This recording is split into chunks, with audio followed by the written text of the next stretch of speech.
Well, good afternoon, everyone. I'm Don Morrison, the moderator of this fine panel of industry folks and a professor from Texas State joining us as well. And the panel's topic is rather broad. It's AI, machine learning, and large data platforms. And I think we have a good discussion in store for you. And I think our task that we've taken on is to really make AI in 2023 real to you, and in particular as it relates to the industries that many of you come from, which are public utilities, energy, and the public sector and government. So we've done a little bit of homework in that area. And what we're really going to focus on is two themes: innovation, that each of us see from our respective perspectives in the industry that's bringing the products and technology forward to customers and users. And second, the theme of making it real by articulating use cases that AI has been brought into the marketplace, brought into customer environments, and is currently in use. So with that, I'll allow each of the panel members to introduce themselves briefly, and then we'll kick it off. All right, so my name is Ziliang Zong. I'm a professor at the Computer Science Department. So I do research in AI, cloud computing, big data analysis. Nice to be here.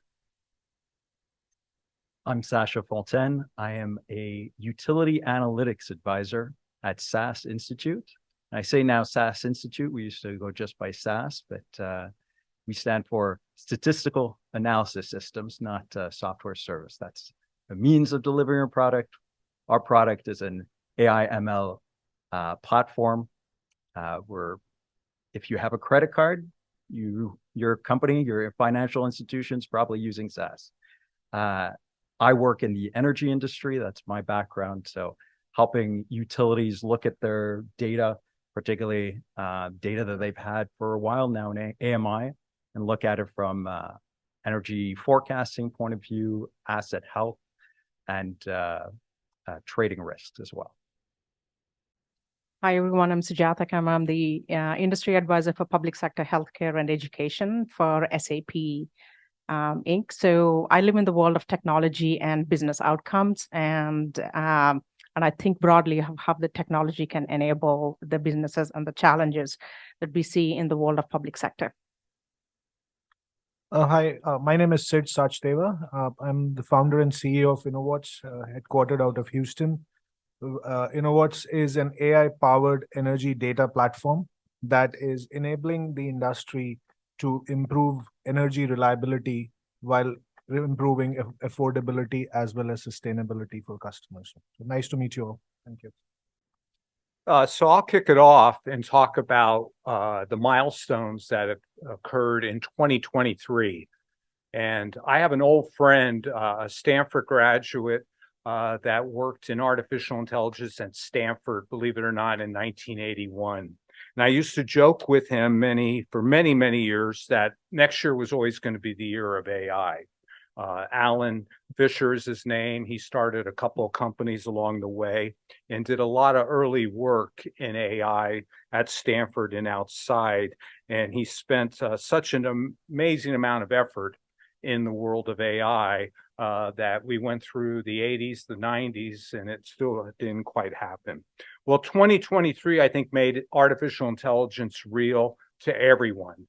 When you have Chuck Schumer running a congressional session for a day and a half on artificial intelligence a couple of weeks ago, things have really changed. We didn't do that during the dot-com period, the internet period, or the web. On top of that, Kevin McCarthy is running workshops, utilizing 2 universities to run the workshops for all congressmen on artificial intelligence.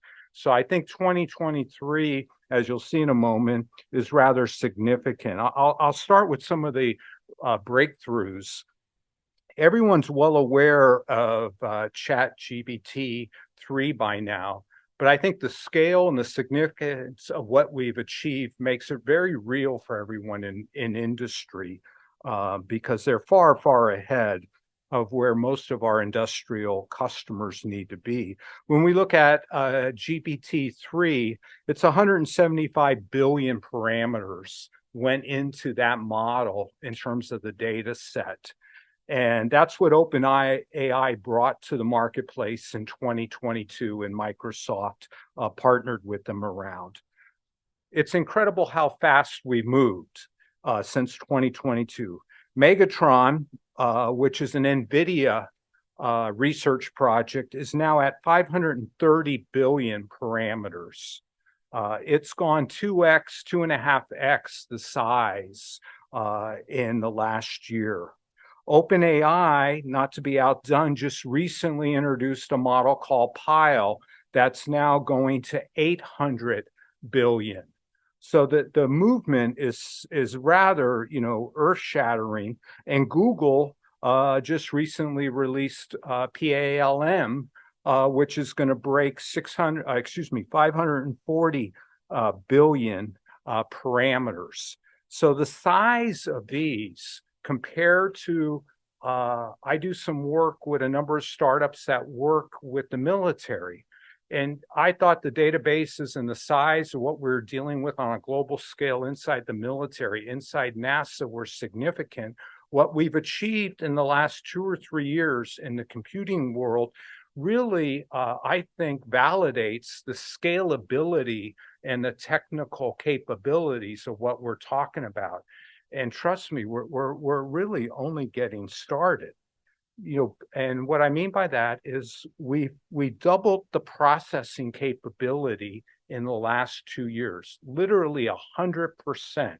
Blew away Moore's law with the work that NVIDIA has done in going from the A100 chip to the recently announced H100 chip.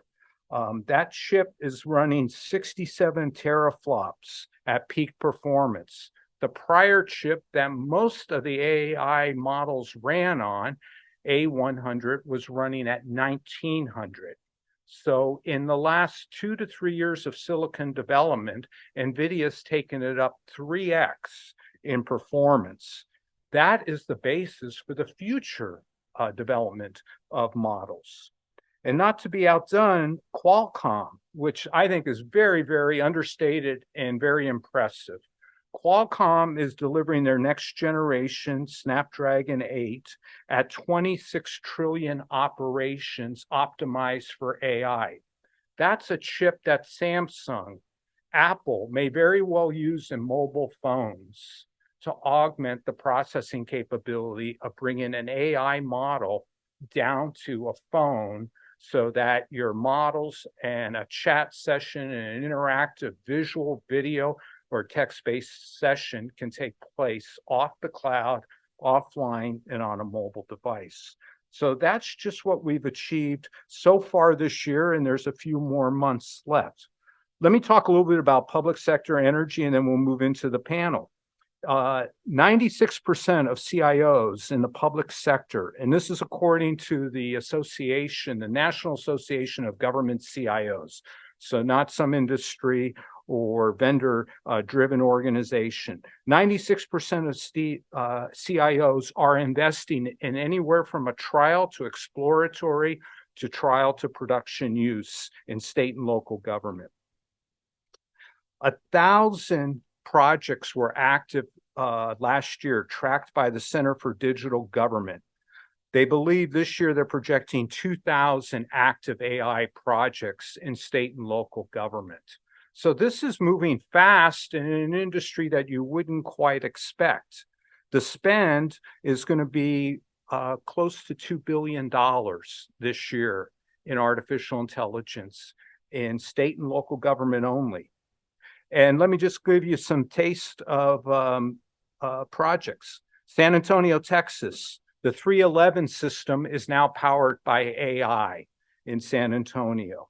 The state of Illinois, child welfare And research and recovery is powered by AI. The City of Philadelphia public transportation routing, logistics, and timing update is all being run by AI. The state of California is using AI now in the Forestry Service and land management for wildfire real-time prediction integrated with weather and alert systems. The city of New York is using it for traffic congestion. The state of Florida is using it for insurance fraud detection across all forms of payment that they issue. So those are real world use cases, and we'll get into a few more. In energy, the projection this year is $1.6 billion to be spent.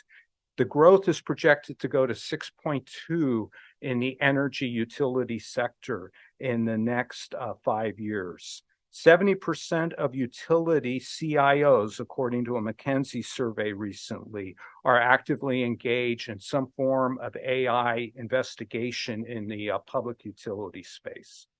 And then last but not least, investment. This year so far, in the first 6 months, $15 billion of venture capital has been invested into artificial intelligence. That's a 60% increase over last year. It's expected that will close the year out somewhere between 25 and $30 billion of invested capital in artificial intelligence startups and additional rounds. Not to be outdone, the government, 1.7 billion across the government went into artificial intelligence development in 2022. Sounds like a big number. Let's break it down a little bit. 1.1 billion in the Defense Department for non-classified projects. I have 2 companies that are recipients of that money, one from the Air Force, one from the Army. And I can tell you, it's amazing how they're accelerating their efforts in AI applications. 800 million at an organization close to this university and many others, the National Science Foundation. And I suspect with Congress's involvement in AI, that number is going to go up rather significantly in the coming budgets from 800 million. 1.1 billion at DARPA annually, and the Department of Energy, 300 million. So this is all money that's accessible to many of you that work in the public sector, especially the NSF money, the DOE money, and some of the Department of Defense money. So with that, I attempted to set the scene to really underscore that AI has arrived, and we'll dig a little bit deeper into current innovations and use cases. And we'll start it off with Sachdeva. Let's talk a little bit more about some of the interesting use cases you've seen in the field of utility and vision. Yeah, thank you, Don. So to contextualize, put it in the real world, that speed of AI, how fast it's exploding now. I get several newsletters. One of them was about the explosion in research in a very specific AutoML type of research, neural architecture system. Apparently, at the time, this was last year, in 2 years, there were 1,000 papers published on it. Previous year was 100. Just a little over 100. So in looking at it, I found that one of the brilliant data scientists at my company had published one of these papers and was putting in patent. His was a computer vision engine specifically for drones. So drone imagery, it's we've got computer vision manufacturing for a long time. Your Ring doorbell, those work great. When you are outside of controlled environments, it would have problems. So this was at the end of 2022. Of course, being a utility guy, I saw this and said, let's apply this to utilities. What can we do with this? And drones are getting used in utilities more and more. There are waivers to the line of sight that you need to do with a drone. So if you're flying a drone, usually it has to be as far as you can see it. Can only be during the daytime in good condition, blue skies. And there are waivers for that from the FAA, waiver 107, if you're interested in looking it up. So utilities have been starting to use that more and more because line inspections are costly, are sometimes in rugged terrain, inaccessible. So using this engine, I was able to provide this data scientist, it was a team of two, a data set, a training data set from EPRI. EPRI, for those not in the utility business, is more of a centralized utility-funded research institute. And from that, within 2 weeks, they were able to identify one type of asset, insulators. Great, but that was in 2 weeks. And then in another 2 weeks, they were able to actually look for defects in those insulators. So all that to say that the speed of that was truly incredible. I had been working in utility analytics for a while, and I never seen somebody turn that around so fast. It continued from there. So in talking to utility executives, they were quite interested in seeing, hey, can we replace our visual inspections with automated inspections? And in fact, talking to one of them who was, yes, the COO, but also the safety officer, he said, can I crowdsource this? Do I have to fly my own drones? So that was another application. We're talking about using cameras that are, if the utility is a city-owned utility, using body cam cameras, using cameras that are on city trucks as well. So I know that earlier we talked about information coming from your phone and what could be tracked on that.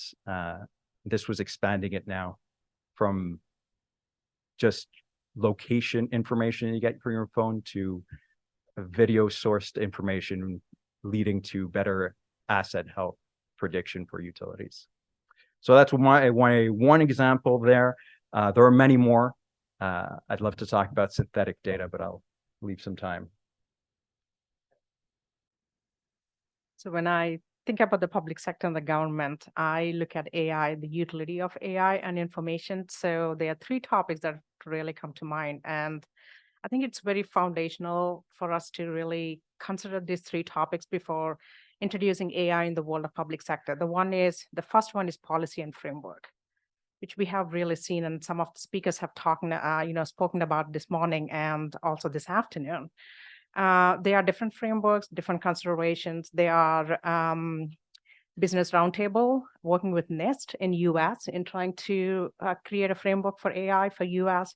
The White House Science and Technology Department is working with the industry. Just as of yesterday, Canada launched an AI code of practice that they want all the businesses to adhere to.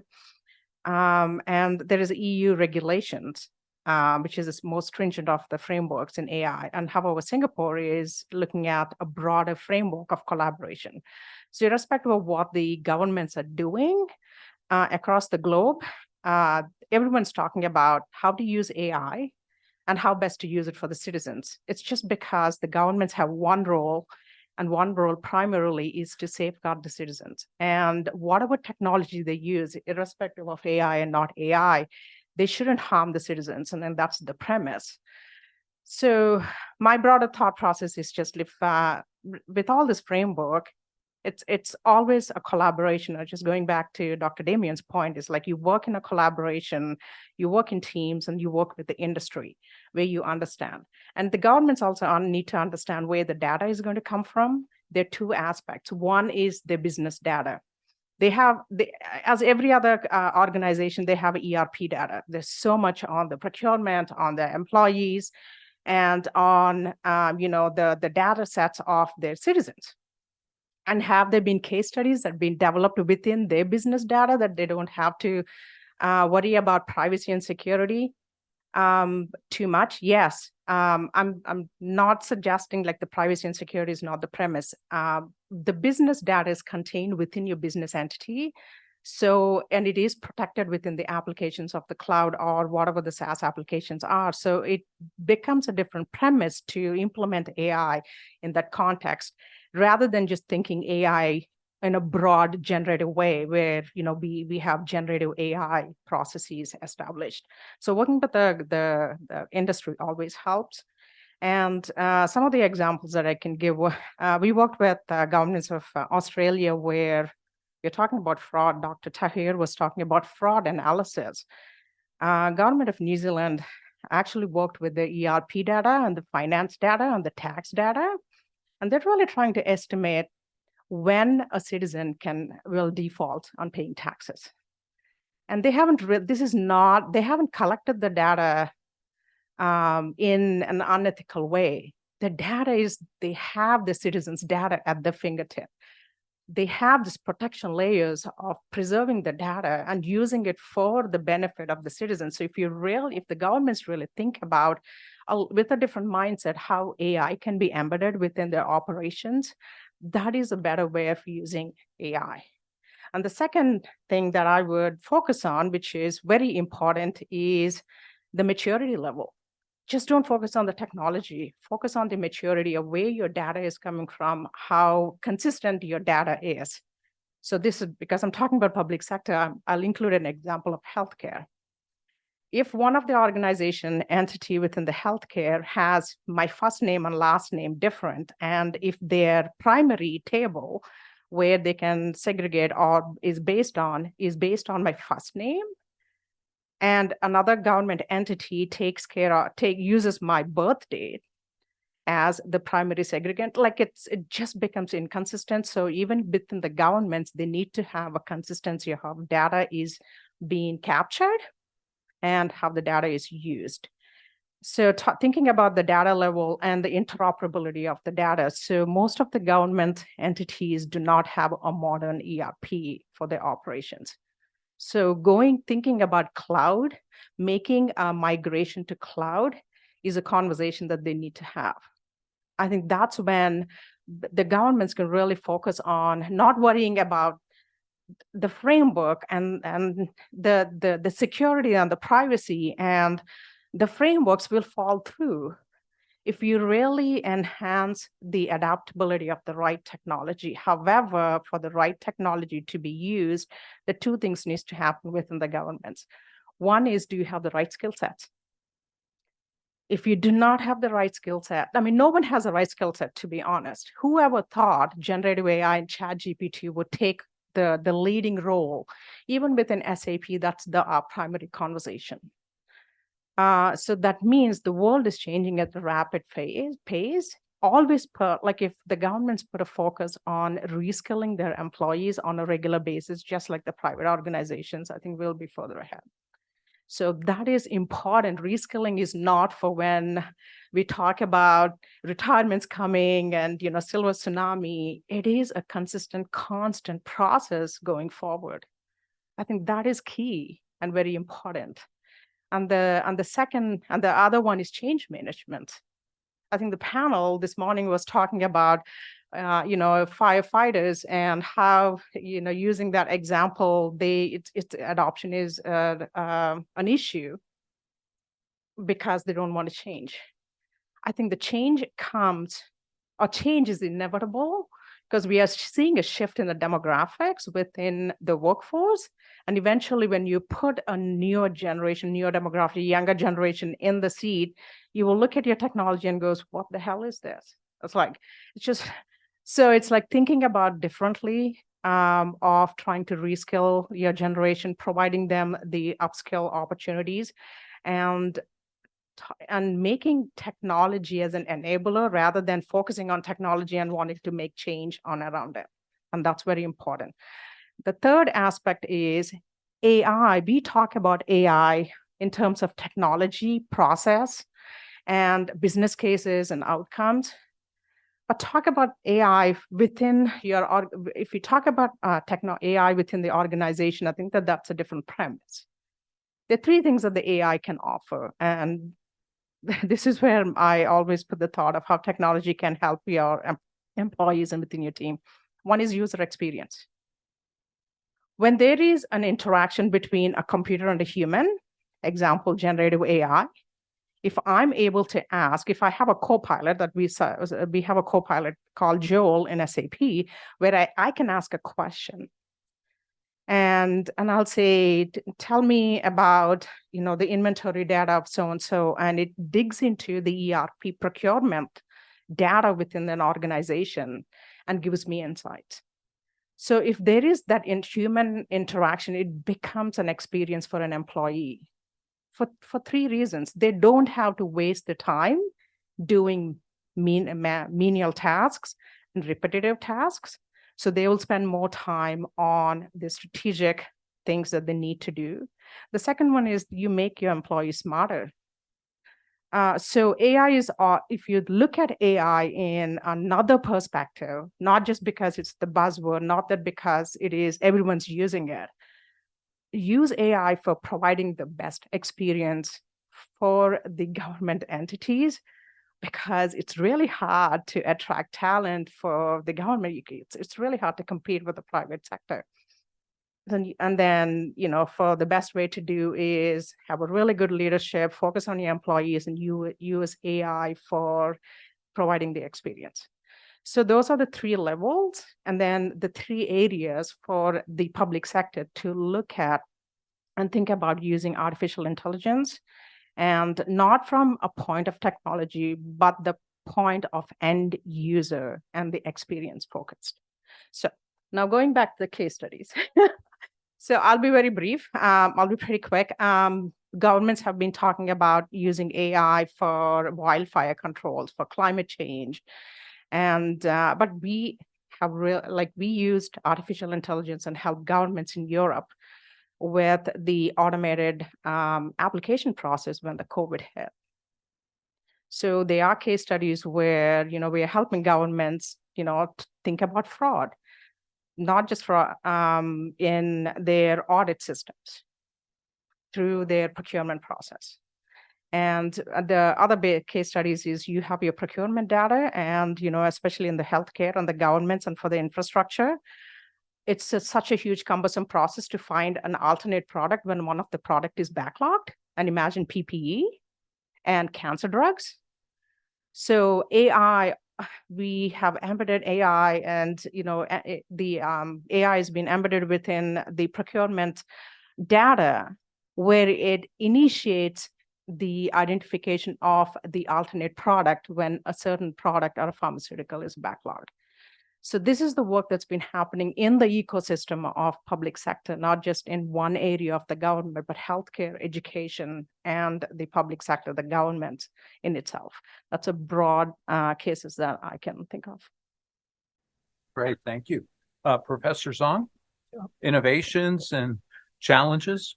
Okay, so we're doing, I'm in the computer science department, so we're thinking about rather than applications, right? Rather than necessarily things. So what are the fundamental scientific questions computer scientists need to answer at this moment, right? So I would like to, there are many actually. So I would like to broadly, briefly mention some of that.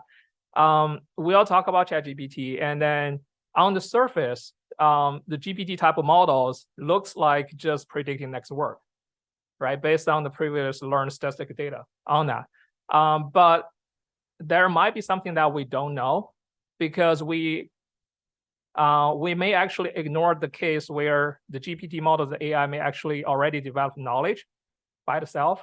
Because by definition, knowledge means if we can comprise some of the information, and then that kind of information can be used to apply to solve other tasks, the compressed information on that. That's usually what I mean is knowledge, right? We learn something that can be applied to other things. So if in that regard, maybe the GPT type models already learned something, already gained its knowledge. But as a computer scientist, we don't quite understand how does that knowledge learning process actually work. So theoretically, we don't know. So AI, we call this, it's hard to call this a science at this moment, because a lot of things is unknown, we cannot explain. We know it's working, but we don't know, quite understand fundamentally how does that work. So the other important thing, I think, is the biggest challenge. The next one is the AGI. Everybody's talking about AGI because people are talking about, what is the risk about developing AGI on that. So for AGI, I think the OpenAI, they have the definition about the 4 important components about AGI. The first one is emergence. Emergency means you have a large models. If you keep feeding it with more tokens, more type of information, multimodal information, new capabilities will derive, will basically derive by itself. So that's emergency. So that one has been observed. So it's actually happening. But to what extent it will stop, to what extent it can actually reach, we don't quite know yet at this moment. The second one is agency. So for AGI, the agency means right now we're still doing the prompt engineering. So we have to ask that AI question about this. So for the current level of AI, right? So for AGI, it can think independently. It does not actually need. Excuse me. Maybe define AGI just for the broad audience. Oh, okay. So artificial general intelligence. So that's what AGI means. That means basically means super AI model. You can think about that. So the agency right now we have some very popular projects on GitHub like Alta GPT. Basically, you don't have to tell exactly how to do what you need to do each step. You just give a go. For example, I have $10,000 I want to invest, and then I want to earn $1 million from my business, and then that's my goal. But in terms of how you do that, you figure out, right? So we as humans don't have to do all of these kind of like step by step hands-on questions to the AI. So that part I think is still in the early stage. And then the other one is called affordance. Affordance, that one is like we would have to the AGI would have developed some insights rather than some kind of a simple question and answer. For example, when we see the chair in front of me, we as the human knows that not only like if you do the image recognition, we know it's a chair.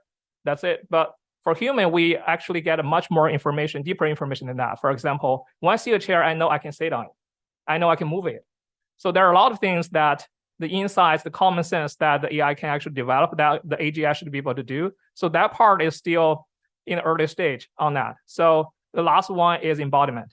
So embodiment eventually is going to change the world because if you have the AGI, if you have a super AI model, that should be able to control some physical objects. For example, autonomous cars, right? Autonomous vehicles and the robots, all kinds of things like this. So all of these are actually in the early stage. So a lot of questions, how do we actually do the AGI on that? So a lot of research questions we don't know yet. So we are on the right track towards that, but there's still a lot of research questions not answered yet. The other thing I want to talk about is we're talking about the platform, right? So the AI actually is fundamentally changing the way computer science infrastructure is developed.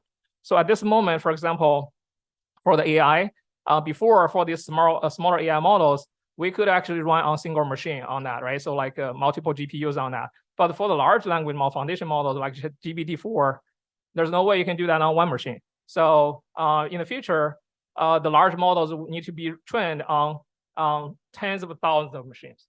So the current networking, for example, the InfiniBand, probably it can support up to 10,000 GPU cards on that, but it's not enough. Then if you want to go beyond that, because the models, I think like Don mentioned, it's 500 billion over that, right? Parameters on that. So the model size is growing, ever faster speed. So if we want to train larger models like that, so the networking research need to be fundamentally kind of like changed.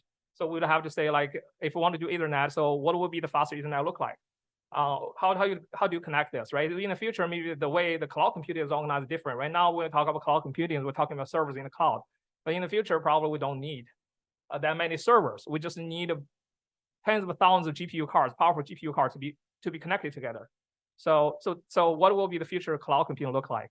So this is actually fundamentally changing the infrastructure design of the computer science right now. So also, I think Don mentioned about the Qualcomm, right? The Qualcomm, the other important thing, I think eventually, if AI want to make large impact to the world, changing the world, it has to get to the edge devices. That's how the mobile computing happens, right? We have internet way earlier than the mobile net, but until the iPhone, all of these phones reach to everybody's hand, and then we're actually being changed, our lives being changed by that. So I think for AI to change the business, change the human lives, eventually it's going to be need to be working on the edge devices. But to be on the edge devices, I think Don mentioned the Qualcomm, and that one is solving one challenge, which is the computation demand, right? So the computing demand has been increased by 300,000 times actually, compared with 2012, AlexNet, the first deep learning. So more than 300,000 times. being increased on that. And then that speed, that actually increase speed is faster right now because the model is just large models getting larger and larger so quickly. And then, so we need more and more GPUs. That's why how NVIDIA getting so much money, right? So this, on that. So this is actually fundamentally changing the way, we design the edge devices. We actually design the high performance computers, the cloud. So I think the impact is profound. It's just the beginning of the story at this moment. So other things I think we talk about the government, we talk about the, how do we actually improve the user experiences? How do we actually guarantee security? How do we actually make sure that this powerful AI will not be used by bad people, right? All of that. So I think right now we need a lot of research on alignment research, alignment engineering. So all of people talk about prompt engineer. Prompt engineer is for users. I don't want to figure out, I think Don was mentioned about the case, right? His student can basically write a model, ask the right question, and you can get 10 seconds, right? You got the model you need, right? But the thing is, more challenging question would be alignment engineering. How do we actually let the AI align with human knowledge, align with human metrics like no discrimination, no bias? How do we do that? A lot of alignment work is still ongoing at this moment. So I will just stop here for now because there's so many exciting things researching to like what we can do on that. So I will just stop here for now. Great, thank you. Sid, you do work in energy. Maybe share with us some of your experience. Thank you, Don. I actually feel like Elizabeth Taylor's fourth husband, trying to do same thing and still keeping the crowd interested. Sid, Sachdeva, Innowatts. What we have is an AI-powered energy data platform. So we are focused on the electric industry. First question is why. So if you look at how, of course, the world economy is getting more electrified, it's the changing energy demand patterns. I mean, it's difficult to find an empty socket in the home to plug your device in versus 4 or 5 years back. Second is with increasing penetration of distributed energy resource assets, which is further throwing up our energy consumption patterns in disarray. And third is increasing frequency of extreme weather events. We saw that in Texas last month or in other parts of the world as well. So what's this doing? It's changing the way we all consume energy. And the impact it's having an impact on cost, our monthly energy bills. So for example, last month, so August, the average energy price in Texas for all, I would say, yeah, all 24 hours, 31 days in August was about $180 a megawatt hour, which equates to 18 cents a kilowatt hour. And most of us pay around 14, 13 cents per kilowatt hour in Texas. For 180 hours last month, the price was 60 cents a kilowatt hour. So imagine what it's doing to the energy spend or share of the energy cost of our wallet. And what we are doing through Innowatts is leveraging granular energy data, whether it's coming from the grid edge devices or the distribution grid, in conjunction with data science to enable our industry to optimize this cost for consumers. So like just using that same example of past month in August, an average utility in Texas probably lost anywhere between $50 to $100 per residential customer in 1 month.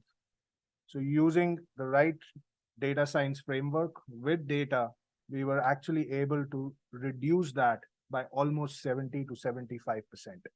And that goes directly into consumers' wallet, right? That's one example. The second is reliability. So many of you here may have a rooftop solar.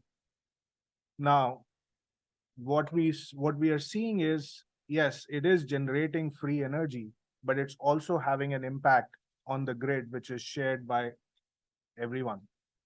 Early April, and I was sharing this with somebody earlier today, weather was colder than normal. All customers with electric heating and rooftop solar Those 4 days when it was early April, when it was colder than normal, it was also quite cloudy. Their energy consumption increased by 700%, more than actually 750%. So imagine the impact it will have on the grid. And that's why we are seeing some outages, at least in this part of Texas and in other parts of the country as well. So again, using data in conjunction with the right data science framework, being able to identify these issues proactively allows everyone to have more reliable energy delivery. So that's a second example of how we are solving the reliability issue. Third is sustainability. So affordability, reliability, sustainability. We all hear about energy transition. The way we define energy transition is that we're moving the industry in a reliable way while keeping the costs affordable for consumers, as well as the energy more sustainable. So our software is also deployed at certain smart cities in US as well as outside US and Japan. And these cities have carbon reduction goals. So instead of having humans calculate it on a daily basis and figure out what to do, what the software is doing is sending signals directly and controlling these storage systems, when to charge and discharge, which helps those cities, those smart cities, to reduce their carbon footprint as well as reduce their energy spend. So it calculates what their energy demand is going to be, what their generation is going to be, what the public EV charging impact would be on a daily basis, so what their carbon footprint will be. And based on that, it sends in an automated way signals to the storage systems to charge and discharge. So these are some of the examples that our platform is delivering. Thank you. Would anyone else on the panel like to volunteer another use case? We probably have time for one more. Maybe I can do one because related to the energy sector on the data. You mentioned about the EV charging. You mentioned about the storage charging on that. Actually, AI training is going to be able to leverage the data you have a lot, because every time we train a big AI models, it consumes massive amount of energy and carbon, right? So when to train that, where do you train that? That's actually going to be very important to reduce the climate impact on that, right? So actually, the Green Software Foundation just did a research this year. They released a report. So the carbon emissions caused by software right now is actually more than the combination of every plane, every train, and every cargo ship. So that's how much of carbon the software-related stuff are emitting to the atmosphere. So the AI one thing is going to help with the climate change because it can predict, right, improve the weather modeling or something like that. But the other thing itself is consuming much more energy than before and also carbon. So that's something. Yeah, in fact, one of the parameters we have is the carbon intensity of the grid. Yep. So if it is not time sensitive, it actually runs when the carbon intensity is low. Yeah, I have a question on that. So because the carbon intensity data you have, what is the difference between your data versus the wall time and electricity map? Is that the same, or is that you have more fine and granularity for your data? So we do get data from the utilities, from the grid operators, from energy consumers. Oh, okay. And then we bring in additional information or independent variables from outside. Is that a global carbon data or just US or Texas? Or no, global. Global one. Okay, great. I will talk to you later. Don, if we still have a second, I did want to give one more use case that was related to a thread that's been circulating in this conference, which was about data literacy, basically making sure that it's in most curriculums. And I think about that a lot. I have 2 school-age children, so I try and think, how can I give them, just like any father, how can I give them an advantage, not just be successful, give them an advantage? It makes me think, a quarter of a century ago when I was in high school, I used to say, everyone can code a website, including my grandmother. Who codes HTML now?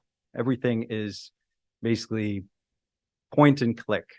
And I think that my kids in 20 years are going to say, Dad, your AI just gave insights and then somebody had to go and do it. You didn't actually affect the physical world.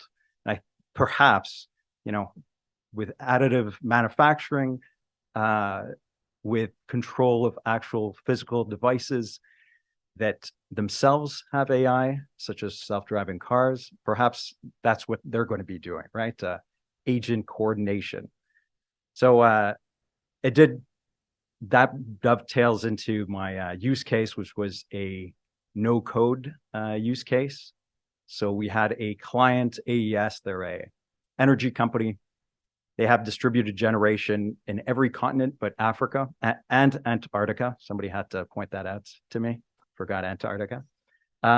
So throughout the world, they have generation, different types, and they have a multitude of vendors, even for one type. We started focusing on wind turbines with them, and they had a vast, I didn't even realize there were that many manufacturers of wind turbines until working with them. And they were using software from each manufacturer. Sometimes the vintages would require another piece of software, so they weren't able to manage their entire fleet. But they had an initiative to create, and they did create, a performance monitoring center because their generation was their revenue. The people who worked in that center were experts in their assets. They knew exactly how the wind turbines worked, what failure points would cause a major failures, which ones could be repaired. We worked with them, since they were not data scientists, for a no-code option. That, and it makes me think, again, AI is a technique, but now AI is becoming more the tool. So just like HTML, nobody codes it anymore because there are tools that generate the code for you. It's the same thing here. The tool itself had machine learning for data cleansing. It had a tournament, so that if you didn't know what model was the best for that use case, you click on some techniques, it does a tournament of it and gives you a champion. It even has monitoring of a drift of your model. So how bad's the error rate?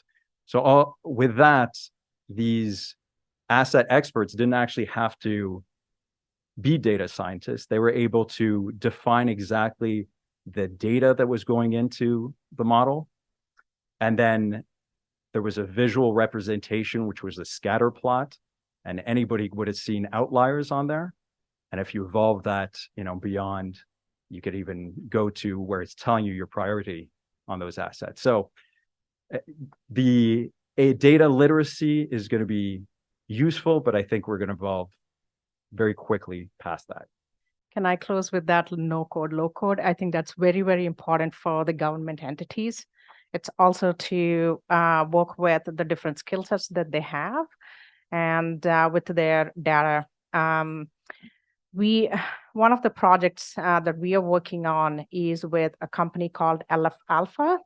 What they are trying to do is they're trying to work with the government in a city in Germany and gather all the policies and frameworks that they have created using the generative AI and the automation side of things to understand and recreate the policies. So are they, if the government entities and the all the public sector entities who are worried about AI, adoption of AI, how to implement AI, how to get the talent to implement AI, I think automation, low code, no code, and using your own data within the framework that you have and the data that you have within your operations and the ERP solutions, I think it's the first fundamental way to look at adoption and also for use cases. Actually, I have a slightly different view on this. In a normal, easygoing world, automation is good, this kind of an automation. But when you had COVID, for example, where different variables came in, you want to give the ability to your stakeholders to be able to open this AI automation framework and modify it, change it. You don't want these stakeholders to say, oh, I have a black box. I put this data in, I get this data out, which in a normal condition works. But with the way things are changing, from an environmental standpoint, from just consumer behavior standpoint, you would want to open this framework or at least provide that ability. And it's also good for the new generation, for students to know what's going on. And people are not just presuming, okay, I have this black box, I don't know what it does, but when I put something in, it gets something out. Well, I'm sorry, just to come back on that one, said, I absolutely agree. You're always going to need experts in that modeling. Just like going back to that HTML example, there's still people who code HTML, but it's very precise and a smaller part of the group. And like I said, AI is becoming the tool itself as well. There is natural explanations natural language explanations to model decisions based on the variables that were selected. It actually takes that out and gives you an explanation for it. So, differing opinions. You have coefficients in the equations and your machine learning is updating those coefficients. You need to know what drove those updates and what the changes were. Time for a question or two, Andres? Yeah, good question. Great panel. Thank you for being here. You guys are superstars. Delighted to have you. When you think about the tools, I'm going to go back into kind of how the tools are going to reach everybody. So Microsoft has created Microsoft Copilot. In Google, it's Bard. It's for the Google Docs suite. These things are now being used by everybody, right? And how do you all see the impact of productivity? I think what Dr. Vyas said was very keen to me that, because they have all these tools, instead of doing one model in 10 days, they can do 100 models in 10 minutes. And I want to score them on that. How do you see this productivity? I see a tsunami of productivity. What are your thoughts on it, good, bad, and different? When this is basically deploying across corporate America, and then it's going to come down dramatically everywhere. Anybody want to take on that? Yes. So I don't know that there'd be anyone on this panel to say that it's not a good thing. You're probably not talking to a group that would argue against that. I did talk to two Congress people about that. They were concerned for their citizens and the jobs that would impact. And I think Sujatha mentioned it. It's retraining. Back to the utility example, my industry, smart meters meant that we didn't need to send people to your house to look at your meter and jot it down on a piece of paper on a pad, on an iPad, and send back. And from personal experience, I know that that's a 90% reduction in workforce for that. We basically keep 10% to maintain those meters. We retrained the rest. That's every industry. That's, from the horseshoe maker to cab driver in the future. That's the evolution of productivity and of technology. But I think it's based on the industry processes. So when you're talking about, say, the general example of generative AI. So you ask a question, it produces based on the data. It's whether it's text or, your ERP or your data structures. If I'm an employee, say again, my perspective is public sector because, just really wanted to keep still to the theme. I need to release a procurement document. And I need to include sustainability. Like we've seen speakers talk about using AI for creating economic development for socially, needed people, like the First Nations and indigenous groups. And, we are creating so many policies within it. How can a new person working for a procurement department for a public sector use this generative AI to create an RFP? So that's what we are trying to do, is generative AI focused on business processes.